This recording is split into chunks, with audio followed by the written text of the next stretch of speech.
Salut, c'est Greg, enfin en mode handicapé temporaire, mais ça va passer. Et aujourd'hui, je vais essayer de vous donner plein d'idées pour vos road trips de 2024 dès que les beaux jours vont partir à fond et que la nature va être pleine de couleurs pour partir profiter avec vos motos. Hop hop hop, interruption momentanée de votre programme pour vous donner une très grosse nouvelle. Je viens de valider des nouveaux t-shirts en édition limitée autour de toute ma série, le road trip pour tous. Je vous l'affiche à l'écran et on va pouvoir démarrer les précommandes. Comme ça va permettre d'avoir les bonnes quantités pour tout le monde et dans les bonnes tailles. C'était le problème qu'on avait sur les premiers vêtements que j'ai lancés. Donc ici, la bonne nouvelle, c'est qu'il n'est plus question d'avoir ma grosse tête sur votre t-shirt, mais d'avoir un beau t-shirt autour du road trip à bécane. On fait donc les précommandes sur tout le mois d'avril. C'est d'ores et déjà disponible sur la boutique de mon blog. Je vous mets le lien sur la vidéo, sous la vidéo, un peu partout. Et de toute façon, sur lesapprentisvoyageurs.fr, rubrique boutique vêtements, vous allez le trouver. Et une fois qu'on arrive à la fin du mois d'avril, je donne toutes les quantités à mon fournisseur et lui, il va pouvoir me produire ça. Et normalement, en 2 semaines maxi, je suis livré, ce qui fait que je démarre juste derrière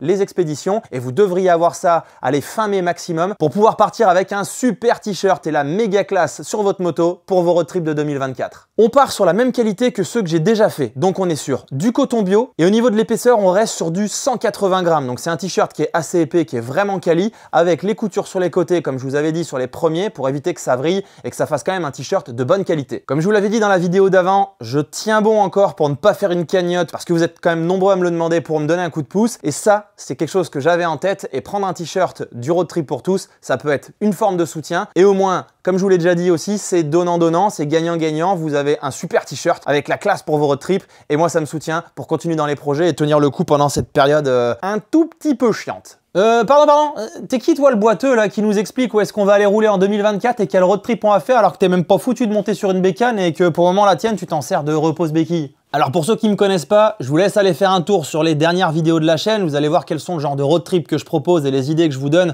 pour pouvoir aller faire vous, vos voyages à moto pendant vos vacances. En temps normal, je suis pas comme ça, hein. C'est temporaire, c'était pas prévu, ça va pas durer, mais ça va suffisamment durer dans le début de l'année pour me chambouler tout ce que j'avais à proposer sur cette chaîne. Mais je pense que si vous connaissez pas et que vous allez faire un petit tour, vous devriez trouver quelques idées qui vont vous plaire pour vos prochains road trips à bécane. J'ai toute une batterie de guides de voyage qui sont déjà dispo, que ce soit en article sur mon blog ou sur la chaîne YouTube. Et on va aussi voir les nouvelles idées qui arrivent. J'ai une très mauvaise proposition à vous faire. Et comme d'habitude, pour vous retrouver dans toute cette vidéo, je vous mets un sommaire. Vous avez tout le chapitrage YouTube, comme ça vous pouvez aller à la section que vous voulez. Vous verrez dans les titres, vous avez les régions qui vont vous intéresser. Vous n'avez plus qu'à faire un tour là-bas. Alors pour ceux qui arrivent depuis peu de temps sur la chaîne, je ne sais pas si vous le savez, je crée des guides prêts à voyager. C'est-à-dire que moi, je les prépare à l'avance, je passe beaucoup de temps dessus, de manière hyper détaillée. C'est-à-dire qu'on va avoir une page par demi-journée dans laquelle il y a tout le séquencement de la journée. S'il y a une visite, il y a les horaires, il y a les timings, il y a les tarifs. Je vous dis quand faire le plein, où faire la photo. Vous avez tout qui est prévu. Vous avez les repas du midi avec plusieurs adresses, les numéros de téléphone pour appeler les gars s'ils sont complets ou fermés et toujours dans le même secteur histoire de ne pas courir de partout. L'après-midi, on retrouve exactement le même séquencement avec tous les endroits, les points forts à passer, tout ce qu'il y a à penser, le point de vue à ne pas manquer par exemple. Ensuite, le soir, les repas sur le même schéma que le midi.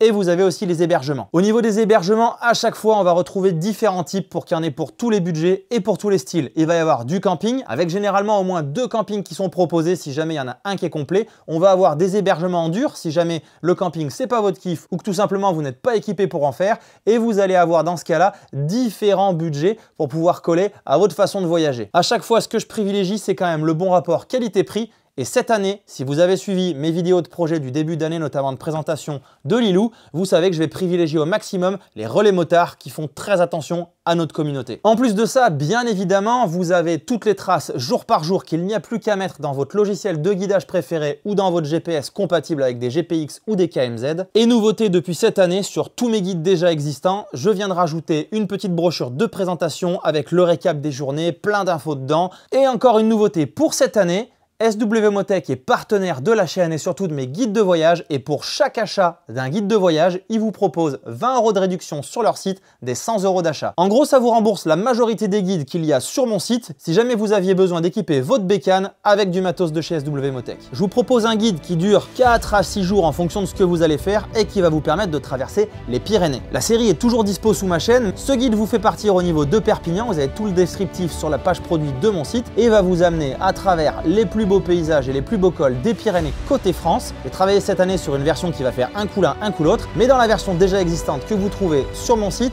vous allez arriver du coup à Saint-Jean-de-Luz de l'autre côté après en avoir pris plein les yeux, croyez-moi. Pour rester pas très loin de chez moi, dans les grands classiques, vous avez un endroit où on se régale à moto qui est un paradis pour les motards, la Drôme ou l'Ardèche. Allez, commençons par la Drôme. Dans mes guides prêts à voyager, je vous propose de passer 4 jours dans la Drôme avec plus de 800 km, pendant lesquels vous allez faire les principaux cols de la Drôme. Même si c'est pas très connu pour les cols, ça veut dire qu'on va aller en chercher des petits qui sont dans des paysages sauvages où la nature est magnifique et où vous allez en prendre plein la vue. Vous passerez évidemment de partout, on va quadriller le département, que ce soit les Baronnies, que ce soit le Diois, le Vercors ou même le nord-ouest de la Drôme, rien ne va manquer. Et croyez-moi, après ces 4 jours, le département n'aura plus de secret pour vous. Et quelque chose me dit que vous aurez pris beaucoup de plaisir. Mais mon petit chouchou dans tout ça, ça reste juste en face, en Ardèche. Là avec Tony, on était parti tester, la série est toujours dispo sur la chaîne, j'avais la Panamérica de SW Motech qui m'avait prêté. Avec Tony, on était parti pendant 3 jours pour aller faire environ 800 km en Ardèche et nous sommes passés par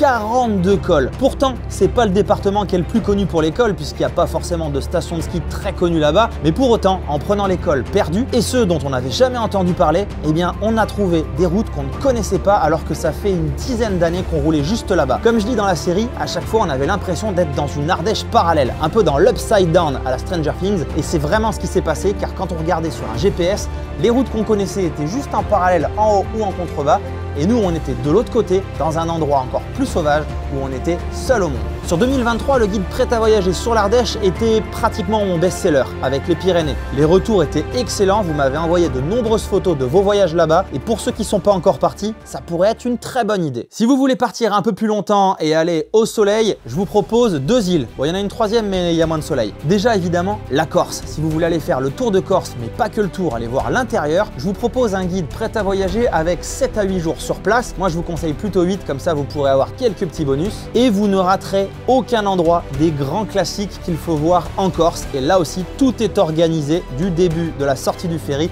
jusqu'au retour au ferry. Dans cette série, j'en ai pris plein les yeux. Je suis allé chercher les plus belles routes de côte. Je suis allé chercher quelques cols parce qu'au milieu des terres, il y a des cols qui sont incroyables. Je n'ai toujours pas oublié ni le col de Sorba, ni le col de la Vecchia. Et ce ne sont pas les seuls, croyez-moi, il y en a bien d'autres au programme. Mais je suis aussi allé chercher les petites routes puisqu'avant de partir, on m'avait dit attention, on roule pas très vite, il y a des petites routes. Et ouais, comme en Ardèche, juste en face de chez moi, ce qu'on appelle les routes à chèvres. Évidemment, je les ai retrouvées là-bas. Je suis allé en chercher même qui étaient vraiment perdues et peu utilisées et j'en ai pris plein les yeux. J'avais l'impression d'être en pleine Corse sauvage. Petite précision, il faut que je modifie ce guide parce qu'il y a un éboulement important qui a arraché carrément toute la route de la vallée de la Restonica. Et là, à part en moto trial, ça va être compliqué d'y aller. Il y avait un petit aller-retour qui était prévu avec une mini randonnée. Autant vous dire que ça vous laissera plus de temps pour visiter Corté. Parce que d'après les infos que j'ai, c'est pas prêt de rouvrir avant un bon moment. À moins qu'il nous fasse juste une piste un peu plate et qu'on y aille en trail. Tant qu'on est sur une île, on va prendre l'île qui est juste en dessous. Si on traverse une fois qu'on est à Bonifacio et qu'on fait une bonne brasse d'une dizaine de kilomètres, on va arriver à Santa Teresa de Gallura,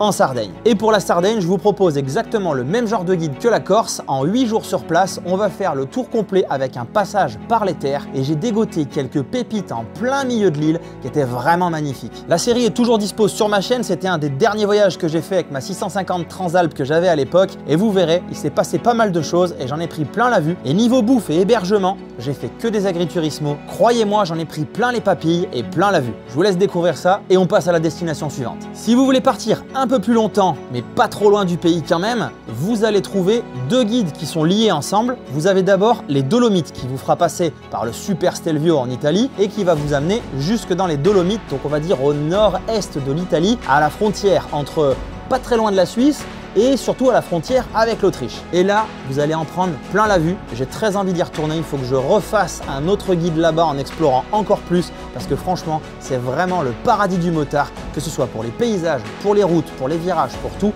C'était vraiment le pied. Et si vous voulez pousser le plaisir un peu loin, il y a une deuxième version de ce guide qui contient à la fois les Dolomites, mais à la fois aussi le Tyrol autrichien. Bon, on va aussi aller faire un petit tour jusqu'en Allemagne et au retour, on va faire des petits allers-retours entre l'Autriche et l'Italie pour prendre les plus beaux cols qui font frontière entre les deux pays. Ça se fait sur environ 10-12 jours si vous partez porte à porte de chez vous. C'est ce que j'ai fait moi, avec un retour par la Suisse, par l'école suisse bien évidemment. J'ai encore de très bons souvenirs de ce voyage. Si vous êtes plutôt montagne, je crois que ça c'est fait pour vous. D'ailleurs, si on part complètement de l'autre côté, enfin pour vous ça va être de ce côté-là, plein ouest, on va aller aussi dans les montagnes, mais dans les montagnes d'Espagne. Je ne soupçonnais pas à l'époque qu'il y avait des montagnes de dingue au nord-ouest de l'Espagne, dans un massif qui s'appelle les Picos de Europa. On est allé voir ça avec Tony il y a 2 ans maintenant.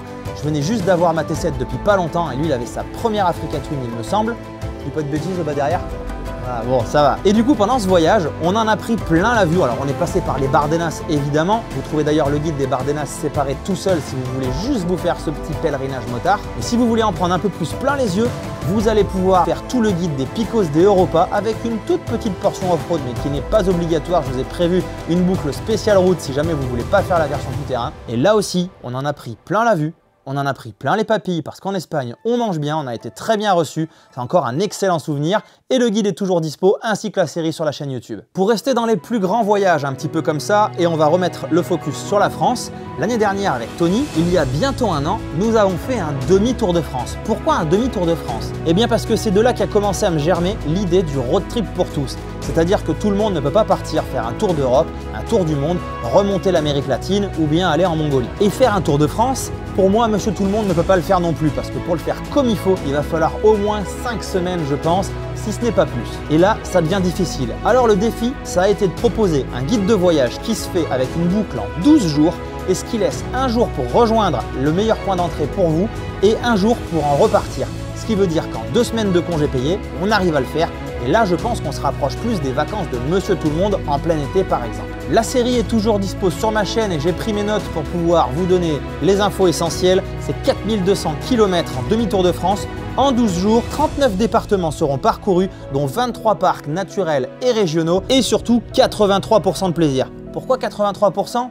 Je vous laisse aller voir la série, vous comprendrez pourquoi. Et si cet été vous voulez tenter une île qui est rarement abordée, mais qui pour autant est magnifique, mais qui n'est pas dans les favoris tout simplement à cause de sa météo parfois capricieuse, alors j'ai pour vous le guide prêt à voyager sur l'Irlande. La série est sortie très récemment sur la chaîne et j'ai eu la chance d'avoir 90% de soleil pendant ce voyage, de prendre qu'un seul jour de pluie, qui a été vraiment chiant mais qui sait gérer, qui participait un peu au folklore irlandais. Et je dois vous avouer que j'ai toujours en tête les paysages, c'était juste magnifique. Et c'est bien dommage qu'elle soit pas plus haut dans la liste des favoris parce qu'elle était vraiment belle cette île. Je vais vous faire une proposition très malhonnête. En fait, vous êtes nombreux à m'écrire et à me dire « Bon, j'ai fait le tour de quelques-uns de tes guides, j'ai épuisé ceux qui m'intéressent, quand est-ce que vont arriver les prochains ?» Et les prochains, je suis en train de les bosser petit à petit et je devais aller les tester. Alors avant qu'il m'arrive ça, de toute façon, dans tous les cas, j'étais dans la même situation. À savoir que pour aller les tester, j'ai besoin d'avoir une nature qui se réveille dehors, avec des belles couleurs. Si je vous fais des vidéos avec des arbres tout tristes et avec une nature pas très belle, ça donne un peu moins envie d'aller y poser les roues. Et je m'étais dit, si je commence à filmer ça à partir du mois de mai, le temps de rentrer, de mettre tout ça au propre, de faire les séries et de vous donner envie,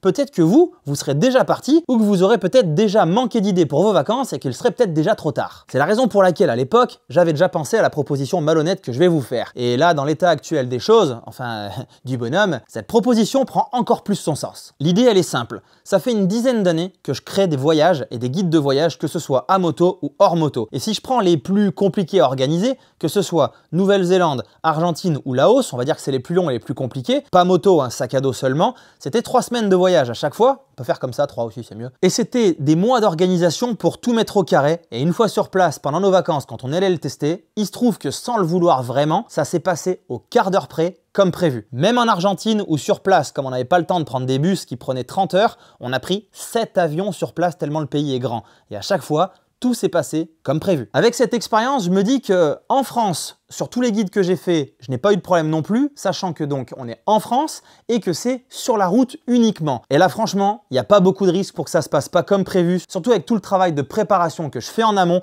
et avec les quelques contacts que j'ai à chaque fois sur place. C'est la raison pour laquelle je me suis dit que je pourrais vous proposer les idées avant de les avoir testés dans ce que je vais appeler une version bêta. Et c'est là où pour certains la proposition pourrait être malhonnête, puisque tout simplement, vous n'avez pas vu à quoi ça va ressembler à l'avance dans les vidéos sur ma chaîne, vous ne pouvez pas donc savoir si ça va vous donner envie d'y aller ou pas, et vous n'avez pas la certitude que tout est calé et testé à 100%. Mais avec ce que je viens de vous dire, moi la certitude, je l'ai à 90% honnêtement, pas moins. Avec la qualité des routes qu'on a en France et avec le nombre d'options et de propositions que je vous fais dans le guide, il y a vraiment peu de chances qu'on tombe sur une impasse et que tout le guide tombe à l'eau, ne serait-ce que même une simple partie tombe à l'eau. Alors je me suis dit que je pourrais donc vous proposer ces guides en version bêta et à un prix évidemment inférieur de celui qui est pratiqué habituellement. Bon, on va pas se le cacher, sur les petits guides que je vais faire cette année pour toucher Monsieur Tout-le-Monde qui ne peut pas partir trop loin pour des questions de congé ou simplement des questions de budget parce qu'il faut payer les nuits, il faut payer l'essence, il faut payer l'aller-retour pour rejoindre la région à visiter. On est donc sur des guides qui honnêtement valent même pas la moitié du prix d'un plein. Ça va être délicat de vous faire une grosse remise, sachant que pour moi, le guide va être bon à 90%, si c'est pas 99, voire 100%. Parce que très honnêtement, même sur le dernier guide que j'ai fait, que ce soit l'Irlande ou le demi-tour de France, une fois de retour à la maison après test, j'ai pas changé grand chose dedans. Alors ce que je vais faire, c'est que je vais partir sur une remise de 20% qui vous paraît pas beaucoup, mais en vrai, vu que je pense que je vais même pas changer 10% du guide et que ça va pas être un changement radical, il me semble que vu le prix de base du guide, la proposition est pas trop mauvaise. Maintenant, les choses sont très simples. Pour celui qui trouve que c'est une proposition peu honnête, eh ben, il ne faut pas prendre le guide, surtout pas, et il suffit d'attendre 2025, que ce soit testé et mis en ligne et remis à jour, éventuellement s'il y a eu des corrections à faire, après avoir fait les tests par mes soins, pour les acheter et aller les faire pour vos prochaines vacances. Mais ça vous décale d'une saison encore si vous manquez d'inspiration pour partir faire vos road trips. Et pour ceux qui connaissent mon travail, qui ont l'habitude et qui tournent en rond sur les guides qu'ils ont déjà testés et que les autres ne les intéressent pas forcément parce qu'ils sont trop longs ou trop loin, eh bien, peut-être que vous y trouverez votre bonheur dans cette proposition. Comme d'habitude, c'est une proposition. On prend ou on prend pas. Mais des échanges que j'ai eu avec certains, je pense que ça pourra vous intéresser. Alors qu'est-ce qu'on va trouver dans ces prochains guides? Eh bien ces prochains guides vont s'inscrire vraiment dans la série que je veux appeler et que j'appelle le road trip pour tous. Donc je viens de vous le dire, pas beaucoup de jours, l'idée c'est de faire 3 jours voire 4 jours maxi parce que pour celui qui habite en Bretagne et qui par exemple veut aller voir la Haute-Loire ou les Vosges, déjà il a une grosse journée pour y aller et une grosse journée pour rentrer. Donc l'idée c'est de minimiser le budget pour que ça touche un maximum de personnes. On va donc trouver la Haute-Loire, je viens de vous le dire, que je viens juste d'organiser. Là il y a à peu près 800 km en 3 jours, on la sillonne dans tous les sens la Haute-Loire avec quelques entorses, un petit coup en Ardèche à la frontière ou en Lozère à la frontière. Et croyez-moi, là aussi, on va en prendre plein la vue. Du peu que j'ai reconnu un petit peu à distance comme ça avec mes méthodes, je peux vous garantir que j'avais qu'une hâte, c'est d'aller tester ça et peut-être bien que toi aussi, mais c'est pas pour le moment au programme, mais ça va venir. Par contre, c'est Tony qui va le tester avec Cyril au mois de mai, ils vont partir tous les deux et ça va permettre de donner un premier aperçu et surtout de tester avec pas l'habitude comme moi j'ai de suivre mon guide, donc de partir avec un œil neuf. Ça va permettre éventuellement de les critiquer et de les faire avancer, même si vos retours depuis les nombreuses années qu'il y a en arrière d'expérience m'ont déjà permis de les faire évoluer et de vous les rendre le plus facile possible à utiliser. On va avoir aussi les Vosges par exemple. Les Vosges, c'est prêt à tester et là, c'est Jean-Phi qui va s'y coller, qui m'a dit qu'il allait aller faire les repérages. Donc vous aurez une idée aussi, mais pour que ça sorte, il va falloir attendre facilement le mois de juin. Et si c'est pas trop tard pour vous, vous pouvez attendre qu'il ait fait le crash test pour pouvoir le commander. Et si vous voulez me faire confiance, vous pouvez utiliser la proposition malhonnête que je vous ai fait juste avant pour commencer à le prendre et le faire en début de saison. On aura aussi le Verdon. Alors on va pas avoir que le Verdon, on va avoir le le Ventoux et le Verdon avec même les Préalpes. On va aller explorer comme d'habitude un maximum de cols, de parcs, de meilleures routes avec les virages, de gorges, de tout ce qu'on aime à moto. Tout est prêt, le Verdon, je viens juste de finir de le tracer et là c'est Stan qui va s'y coller. 100% route comme d'habitude et là aussi, vu les repérages que j'ai fait à distance et vu les infos que j'ai récupérées, ça va être une pépite. Ça devrait sortir comme les Vosges et la Haute-Loire, pas trop loin aux alentours du mois de juin. Si c'est trop tard pour vous, eh bien faudra me faire confiance, sinon attendez le crash test. Mais à mon avis, les 3 là, ça va être de la pépite. Qu'est-ce qui va arriver aussi ? Les Cévennes, bien évidemment, c'est un endroit où on a envie d'aller poser les roues quand on est motard. Il va être compliqué à tracer celui-là et à organiser parce que si vous zoomez un peu dessus, waouh, on dirait un corps humain avec des veines de partout qui partent dans tous les sens. Chaque route a l'air dingue, chaque route est sinueuse. Ça va être un gros travail de préparation pour essayer de vous proposer pareil, environ 3 jours de voyage et 800 km avec un maximum de petites routes que j'adore, où on croise personne dessus, même en plein été, et où on prend un maximum de plaisir à moto. Alors je vais regarder comment ça se passe. Soit les Cévennes, ça suffit, soit je vais devoir aller combiner avec par exemple le massif des Grandes Causses ou alors avec le Tarn. De toute façon, ça sera aussi prévu dans un guide. On va retrouver bientôt les gorges du Tarn, mais on va aller aussi voir un peu plus haut, on va aller dans le massif de l'Aubrac. Hop, là, il faut que je me mette dans votre sens, un peu plus haut par là. Parce que là aussi, dans l'Aubrac, il y a pas mal de choses à faire. Peut-être que pour faire 2-3 jours de voyage, ce sera pas assez suffisant, pas assez long, pas assez grand, mais je vais essayer de trouver un petit peu comment bricoler autour. Croyez-moi, on va faire des guides sympas. Alors un peu plus au nord, on va aller faire un tour après dans le parc des volcans d'Auvergne. Évidemment, c'est un endroit où on a envie de poser les roues quand on est motard. Donc là aussi, je vais essayer de tracer quelque chose. Si c'est assez grand et que ça suffit, je vais faire 3 jours jours là-bas, c'est pas gagné. Peut-être que je vais aller mordre un peu sur les côtés. Je sais que pas loin, il y a d'autres parcs. On va peut-être aller dans le Livradois-Forez. On va aller peut-être aussi dans le Morvan. Alors, je sais pas si le Morvan, je vais le mettre avec le Livradois. Je vais voir comment j'interconnecte tout ça. Mais ça aussi, là, ces 3 noms-là, ça va être 3 noms qu'on va retrouver dans mes guides puisque ça fait partie de ce qu'on a envie de voir quand on est motard. Cette année aussi, je voulais enfin aller poser les roues en Bretagne. J'avais commencé un peu là très récemment à tracer le voyage. Il n'est pas aussi facile à tracer parce que habituellement maintenant quand je regarde une carte avec les couleurs, avec la forme des routes, j'ai l'habitude et je vois à peu près où est-ce qu'on a envie d'aller poser les roues. La Bretagne, c'est beaucoup plus plat que ce que je viens de vous dire avant. Les monts d'Ardèche par exemple, ou les Alpes, ou les Pyrénées, ou même les Cévennes, c'est très accidenté, il y a beaucoup de relief, on arrive facilement à voir, enfin moi j'ai l'habitude puisque j'habite pas loin, j'arrive à voir par où on va passer pour en prendre plein la vue ou pour prendre du plaisir en conduisant. Sur la Bretagne, là c'est plus difficile, donc je pense que je vais essayer de travailler plus ce voyage, peut-être pour le faire un peu plus côté culturel, ou peut-être on va rester un peu plus sur les côtes, à l'intérieur du pays, on va aller voir le point le plus haut de la Bretagne, mais on va aller voir peut-être quelques autres trucs, peut-être un peu mettre de l'histoire au milieu. Je vais réfléchir, il va pas être facile à faire celui-là, mais moi j'ai pas encore découvert la Bretagne et je compte bien y aller. Dans mes priorités, je veux aussi refaire les Pyrénées. Actuellement, vous allez voir, je vous propose le guide sur les Pyrénées pour traverser depuis Perpignan à peu près jusqu'à Saint-Jean-de-Luz, mais côté France seulement. Et ce que j'aimerais bien, c'est vous proposer un aller-retour en tricotant entre l'Espagne et la France du début à la fin et de faire ça sur 6-7 jours. Ce serait plus grand que les autres voyages, mais à mon avis, ça vaut vraiment le coup et j'aimerais bien voir à quoi ressemblent les Pyrénées côté espagnol. Il va sûrement y avoir un guide aussi du côté du sud-ouest. Alors je vais regarder comment je l'organise, je sais pas, ou peut-être même tout simplement du côté du sud. On entend souvent le Minervois, mais c'est pas très grand, il va falloir que je combine avec d'autres choses. Il y aura la Montagne Noire par exemple, il y aura peut-être tout l'arrière-pays de Narbonne qui va être sympa. Je vais essayer de regarder, je vais essayer de travailler ça, je vais essayer de chercher un road trip à faire là-bas. C'est clair qu'en 2-3 jours, il y aura largement de quoi faire. Il faut que vous découvriez par exemple le petit massif de la Clappe qui est tout au sud, qui est vraiment joli. Ça se fait très rapidement, mais combiné avec d'autres trucs, il y a moyen de faire là aussi un petit voyage sympa tout en faisant un petit tour sur la plage pour ceux qui y vont cet été et je pense que ça fera le plus grand bien. Voilà, bon, je viens de vous donner une grande partie des idées que je vais créer cette année, donc ça va sortir au fur et à mesure. Alors je vous ferai peut-être une information, que ce soit Insta, Facebook ou YouTube avec un short, peut-être pas avec une vidéo. On fera des vidéos que pour ceux qui vont sortir, que je viens de faire, mais qui seront testés par les amis. Mais pour les autres qui seront pas encore testés, je vous ferai une info et je vous les mettrai donc en version bêta et vous ferez comme vous le sentez, vous prendrez pas. Petite précision pour ceux qui sont très suspicieux et qui pensent vraiment que c'est pas honnête ma proposition, on peut faire un deal entre nous. Si jamais vous voulez tenter le coup et que vous vous rendez compte que vous passez de très mauvaises vacances, que vos 3 jours sont complètement gâchés, que l'orga est complètement pourri et que vous arrivez à me le prouver, eh bien ce que vous faites, c'est que vous me le dites et on pourra imaginer un remboursement. Mais honnêtement, comme il dit l'autre dans le film, bon chance. Bon, le gars, là, il vous raconte toute cette idée de road trip, mais du coup, il a complètement la tête en l'air et il oublie de vous faire une conclusion. Donc, c'est moi qui vais vous la faire. J'espère que vous trouverez votre bonheur dans toute la liste des guides que je vous propose pour vos sorties en 2024. N'hésitez pas à me faire des retours, à m'envoyer des mails ou dans les commentaires pour me dire ce que vous en avez pensé quand vous l'aurez testé. Prochainement, on va parler matos avec Tony. On va préparer une vidéo pour ceux qui sont pas encore équipés, qui se lancent dans le road trip, pour ceux qui reprennent la bécane ou qui viennent juste d'avoir le permis. En tout cas, même si pour Monsieur Tout-le-Monde, c'est encore peut-être un peu tôt pour partir directement rouler, mais je vous souhaite d'ores et déjà de très beaux road trip pour cette année et j'espère très vite vous retrouver sur un 2 roues en pleine forme. Allez, je vous donne rendez-vous dans la prochaine vidéo. Ciao!